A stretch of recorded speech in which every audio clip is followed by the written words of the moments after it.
Hello friends, இன்றைக்கி நம்ம வந்து பார்க்க போகிறது ட்ரிபிள் சாக்லேட் மஃபின்ஸ் எப்படி பண்ணுறது, அதுவும் கேக் ஸ்டைலில் எப்படி பண்ணுறது அப்படின்னு சொல்லிட்டு தான் பார்க்க போகிறோம். ஸோ இது பேர் வந்து ட்ரிபிள் சாக்லேட் மஃபின்ஸ், ஓகேங்களா? ஸோ இதுக்கு நான் வந்து ஃபஸ்ட்டு 3 முட்டை எடுத்திருக்கேன். இது கூட வந்து நம்ம 60 கிராம் வந்து மெல்டட் பட்டர் எடுத்துக்கோங்க. நிறைய பேர் கேட்குறீங்க இது ஆயில் யூஸ் பண்ணலாமான்னு. ஆயில் தாராளமாக யூஸ் பண்ணலாம், யூஸ் பண்ணக்கூடாதுன்னு சொல்ல. நல்லா மாய்ஸ்சர் கொடுக்கும். பட் நமக்கு ஆயில் யூஸ் பண்ணுறதுனால ஒரு ப்ராப்ளம் என்னென்னா, கொஞ்சம் டைம் ஆக ஆக நம்ம பேக் பண்ணி எடுத்ததுக்கப்புறம் மேலே வந்து பார்த்திங்கன்னா அந்த பிசுன்னு அந்த ஆயில் தன்மை இருக்கும், ஓகேங்களா? ஸோ இந்த ஆயில் யூஸ் பண்ணுறதுன்னு வந்து நம்ம இப்போ ஃப்ராஸ்டிங் பண்ணி ஒரு கப் கேக்குக்கு ஃப்ராஸ்டிங் பண்ணுறோம் இல்லையா, மேலே அந்த மாதிரி இருக்கும்போது மெல்டட் பட்டருக்கு பதில் நீங்கள் வந்து ஆயில் எடுத்துக்கோங்க. ஏன்னா நம்ம மேலே ஃப்ராஸ்டிங் பண்ணிடுவோம், ஸோ ஒன்றுமே நமக்கு ப்ராப்ளம் இருக்காது. பட் இந்த மாதிரி வந்து மஃபின்ஸ்க்கு மேலெலாம் நம்ம டெக்கரேஷன் பண்ண மாட்டோம் இல்லையா? ஸோ அதனால் மஃபின்ஸ்க்கு மேலே வரும்போது அதை நீங்கள் மெல்டட் பட்டர் யூஸ் பண்ணிக்கோங்க. ஸோ அந்த ஆயிலாக அந்த க்ரீஸியாக இல்லாமல் இருக்கும், அது ஒன்று தான். மற்றபடி வேறு எந்த இஷ்யூஸும் கிடையாது. ரெண்டாவது ஆயில் யூஸ் பண்ணோன்னா இன்னும் நம்மளுடைய நம்மளுடைய கேக் வந்து சாஃப்டாக தான் இருக்கும். ரீசன் என்னென்னா நம்ம பட்டர் யூஸ் பண்ணுறோம். ஸோ பட்டர் என்ன ஆகும், நீங்கள் சப்போஸ் ஃப்ரிட்ஜில் வச்சுருந்தா ரொம்ப இறுக்கிடும் இல்லையா? இருக்குன்னா என்ன ஆகும், அப்போ நம்ம கேக் வந்து டைட் ஆகிடும், அதாவது ஹார்டான மாதிரி இருக்கும். ஸோ அதை வெளியே எடுத்து ரூம் டெம்பரேச்சர் வந்ததுக்கப்புறம் சாப்பிடும்போது தான் நமக்கு வந்து அந்த பேக் பண்ணி எடுத்த சாஃப்ட்னஸ் கிடைக்கும், ஓகேங்களா? இவ்வளோ தான் டிஃப்ரென்ஸு பட்டர் யூஸ் பண்ணுறதுக்கும் ஆயில் யூஸ் பண்ணுறதுக்கும். ஸோ உங்களுக்கு எது வேணுமோ நீங்கள் யூஸ் பண்ணிக்கலாம். ஸோ 1/4 கப் வந்து நான் மெல்டட் பட்டர் எடுத்திருக்கேன். 1/2 கப் வந்து மில்க், நார்மல் மில்க் எடுத்திருக்கேன். இது கூட வந்து 1 கப் அளவுக்கு நார்மல் சுகர், ஓகே. இது எல்லாத்தையும் ஃபஸ்ட்டு நம்ம மொத்தமாக ஓரளவு ஒரு பிஞ்ச் வந்து salt, okay.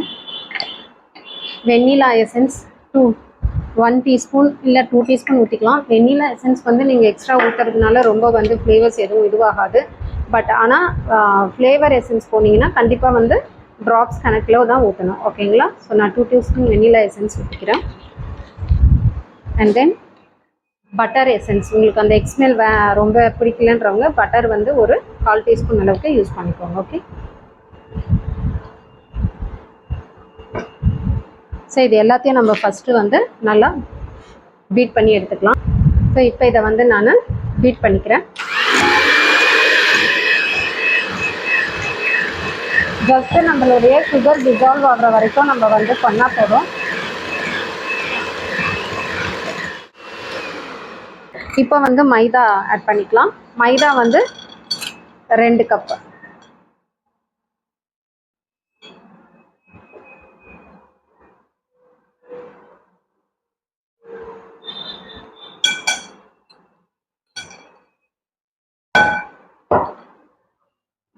Maida. And then cocoa powder 3 tablespoon, dark cocoa powder.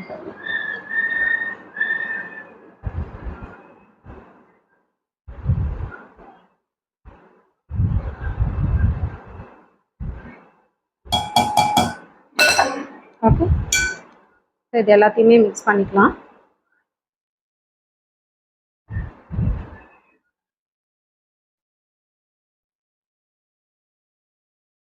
Lumps இல்லாமல் கொஞ்சம் இது பண்ணிக்கோங்க. குட்டி குட்டி அங்கங்கே அப்படி ஒரு மாதிரி பார்க்கறதுக்கு டாட்டாக புளியாக தெரியும். ஸோ அதெல்லாம் ஒன்றும் பிரச்சனை இல்லை. அதெல்லாம் ஒரு பெரிய லம்ஸ்ன்னு நினச்சி ரொம்ப போட்டு மிக்ஸ் பண்ணாதீங்க, ஓவர் மிக்ஸ் பண்ணாதீங்க. அப்புறம் அந்த கேக் க்ரம்ஸ் வந்து சரியாக வராது, ஒரு மாவு மாதிரி வர ஆரம்பிக்கும், அந்த க்ரம்ஸ் இருக்காது, ஓகேங்களா? ஜஸ்ட் நமக்கு எல்லா இன்க்ரீடியண்ட்டும் ஒன்றோட ஒன்று இன்கார்பரேட் ஆகணும், அவ்வளவுதான். ஸோ இவ்வளோதான். இப்போது இது வந்து ஓரளவுக்கு திக்குன்னு சொல்லலாம், ரன்னி பேட்டர்னு சொல்லலாம். ஸோ இப்போ இதை வந்து நம்ம என்ன பண்ண போகிறோம் அப்படின்னா ஃப்ரிட்ஜில், ஓகேங்களா, ஃப்ரிட்ஜில் வந்து ஒரு 2 ஹவர்ஸ் செட் பண்ணி எடுத்துக்கோங்க. அப்படி ரொம்ப அவசரம்னா ஃப்ரீசரில் 1/2 அன் ஹவர் நம்ம செட் பண்ணி எடுத்துக்கிட்டோன்னா போதும். அதுக்கு முன்னாடி நம்ம இது கூட வந்து சாக்லேட் சிப்ஸு, அதாவது நான் வந்து இன்றைக்கி வந்து சாக்கோ சிப்ஸ் தான் யூஸ் பண்ண போகிறேன், சாக்லேட் சிப்ஸ் இல்லை. சாக்லேட் சிப்ஸ்ன்னு சொல்லலாம், சாக்லேட் சங்க்ஸ்ன்னு சொல்லலாம். அது என்னென்னா நம்ம கம்பவுண்ட் சாக்லேட்ஸ் இருக்கு இல்லையா, அதெல்லாம் சும்மா குட்டி குட்டியாக கட் பண்ணி ஒரு கைப்பிடி அளவுக்கு, ட்ரிபிள் சாக்லேட்ன்றதுனால டார்க் கம்பவுண்ட் ஒரு பிடி, இந்த மெஷர்மெண்ட்டுக்கு சொல்கிறேன். சும்மா ஒரு கைப்பிடி அதுவே plus milk chocolate, white chocolate வந்து காம்பவுண்டை குட்டி குட்டியாக கட் பண்ணி போட்டுக்கலாம். இல்லை கோவச்சர் இருந்தால் கோவச்சரையும் கட் பண்ணி போட்டுக்கலாம். பட் இன்றைக்கி நான் அந்த மாதிரி போல் வெறும் சாக்கோ சிப்ஸ் நம்ம நார்மலாக கார்னிஷிங் யூஸ் பண்ணுறோம் இல்லையா, ஸோ அதில் தான் வந்து டார்க் ஒரு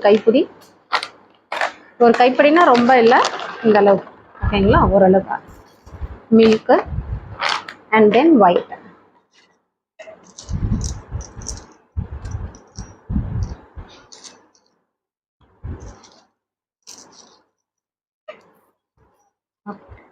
so triple chocolate batter ready ஆகிடுச்சு. இதை நான் வந்து இப்போது நான் வீடியோக்கு எடுக்கிறதுனால நான் வந்து ஃப்ரீசரில் தான் ஒரு 1/2 hour செட் பண்ண போகிறேன்.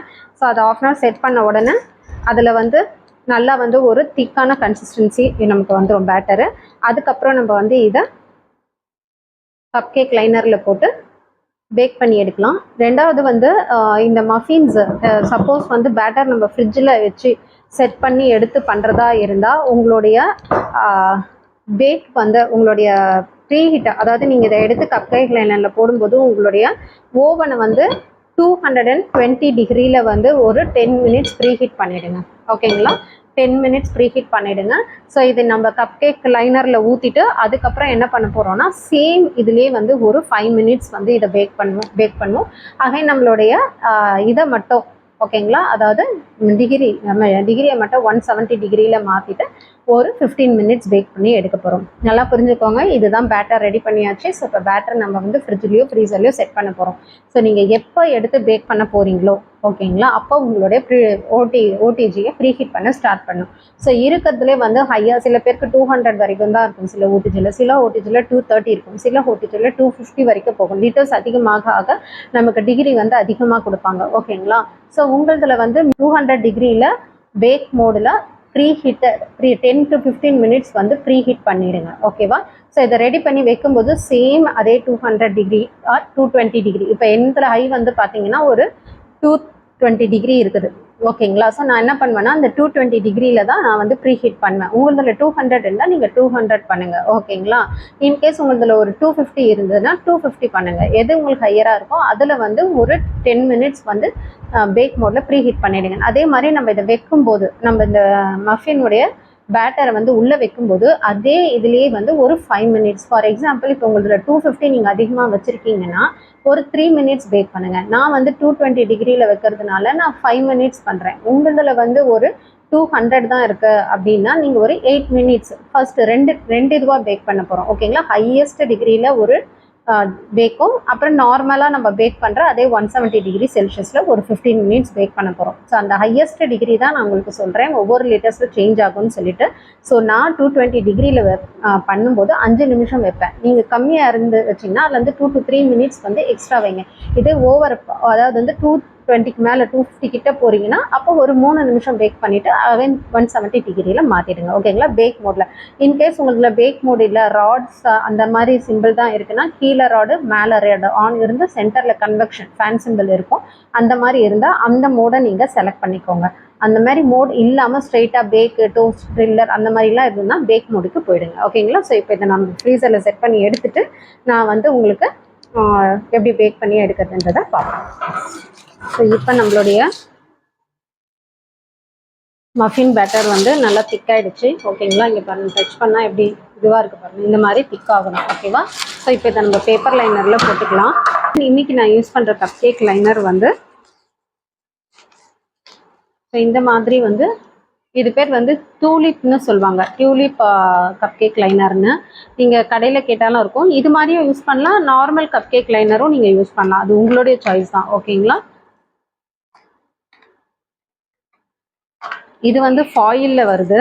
இதே ஃபாயில் இல்லாமல் நார்மல் பேப்பரில் இருக்கு இல்லையா, பார்ச்மெண்ட் பேப்பர் மாதிரி வரும், அதுலேயும் நீங்கள் வாங்கி ஃபில் பண்ணிக்கலாம். ஓகே,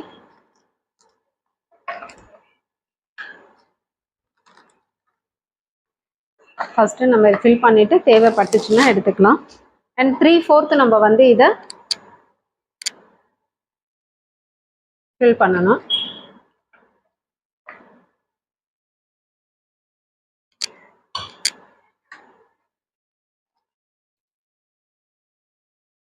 உங்களுக்கு இந்த டிசைன்குள்ளேயே பேக் ஆகணும்னா அந்த மாதிரி நீங்கள் பண்ணுங்கள். நார்மலாக இந்த மாதிரி கப் கேக் லைனர் வந்து நீங்கள் மஃபின்ஸ்க்கு யூஸ் பண்ணிங்கன்னா நல்லாயிருக்கும். நார்மல் கப் கேக் லைனர் வந்து கப் கேக்குக்கு இப்போ நம்ம ஏன்னா மேலே அதில் டிசைன்ஸ் போடுவோம் ஃப்ராஸ்டிங் பண்ணும்போது அந்த ஃப்ராஸ்டிங்லாம் நல்லா எடுத்து கொடுக்கும் கப் கேக் லைனர் யூஸ் பண்ணோன்னா. மஃபின்ஸ்க்கு மேலே நம்ம வந்து எதுவுமே பண்ண மாட்டோம். மேக்ஸிமம் வந்து பண்ணோன்னா அந்த ஸ்ட்ருடல்னு சொல்லுவாங்க மஃபின்ஸ்க்கு மேலே பண்ணுறதுக்கு. ஸோ அதுதான் பண்ணுவோம். மற்றபடி வந்து அவ்வளோ டெக்கரேஷன்ஸ் எல்லாம் பண்ண மாட்டோம். ஸோ அதுக்கு இது நல்லாயிருக்கும். பட் இதுலேயுமே இப்போ வந்து என்ன பண்ணுறாங்கன்னா உங்களுக்கு வந்து ரஷ்யன் டிப் நாசல் இருக்கு இல்லையா, ஸோ அது வழியாக வந்து உங்களுக்கு அந்த இது வந்து இந்த மாதிரி கப் கேக்குக்கு, அதாவது இந்த மாதிரி கப் கேக் லைனர் யூஸ் பண்ணுறாங்க அந்த ரஷ்யன் டிப் நாசலுக்கு நல்லா இருக்குதுன்னு சொல்லிட்டுன்னு. ஸோ வேணால் நம்ம அது மாதிரி கூட ரஷ்யன் டிப் நாசலில் நீங்கள் கப் கேக்லாம் வந்து பண்ணுற மாதிரி இருந்ததுன்னா, டிசைன் பண்ணுற மாதிரி இருந்தால் இந்த மாடல் எடுத்திங்கன்னா நல்லாயிருக்கும் பார்க்குறதுக்கு.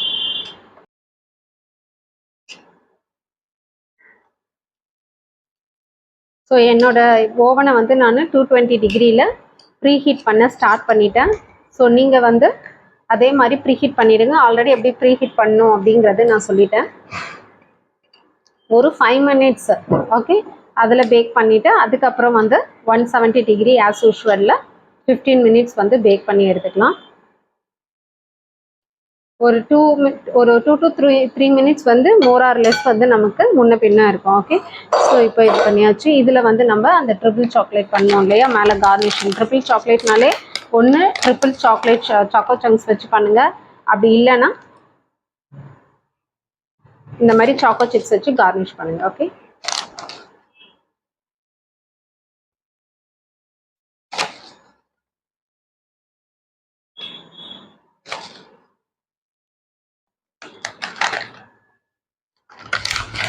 dark choco chips, light choco chips,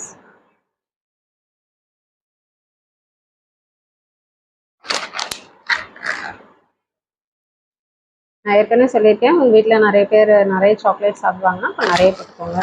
இல்லை சாக்லேட்ஸ் நிறைய வேண்டாம்னு நினைக்கிறவங்க கம்மியாக போட்டுக்கோங்க, உங்களுடைய சாய்ஸ் தான்.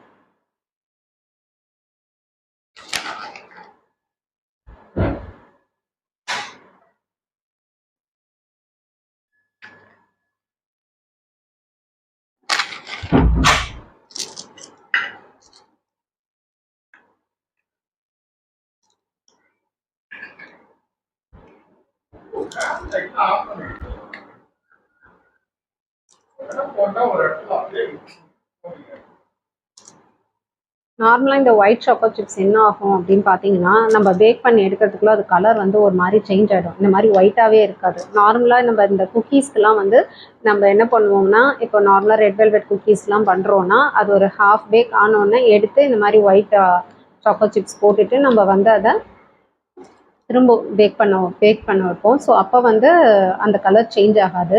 பட் நம்ம வந்து கேக்ஸு மஃபின்ஸ்லலாம் இந்த மாதிரி பண்ண முடியாது. ரீசன் என்னென்னா அது அப்படியே மேலே ஏறுறது வந்து ஆஃப் பேக்கில் எடுத்துகிட்டு நம்ம போட்டோன்னா உள்ளே சிங்க் ஆகிடும். ஸோ அதனால தான் வந்து இது வேறு ஆப்ஷன் கிடையாது, நம்ம அப்படியே தான் யூஸ் பண்ணி ஆகணும். ஓகே,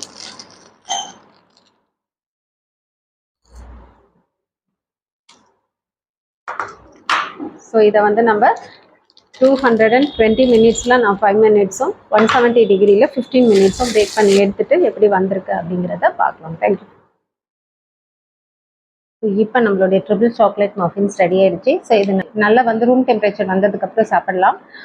இது வந்து அலுமினியம் ஃபாயில் நான் சொன்ன மாதிரி. ஸோ நல்லா ரூம் டெம்பரேச்சர் வந்த உடனே நீங்கள் இதை வந்து நல்லா பீல் பண்ணிவிட்டு இந்த ரேப்பரை நீங்கள் சாப்பிடலாம். ஸோ நீங்களும் வீட்டில் ட்ரை பண்ணி பாருங்கள்.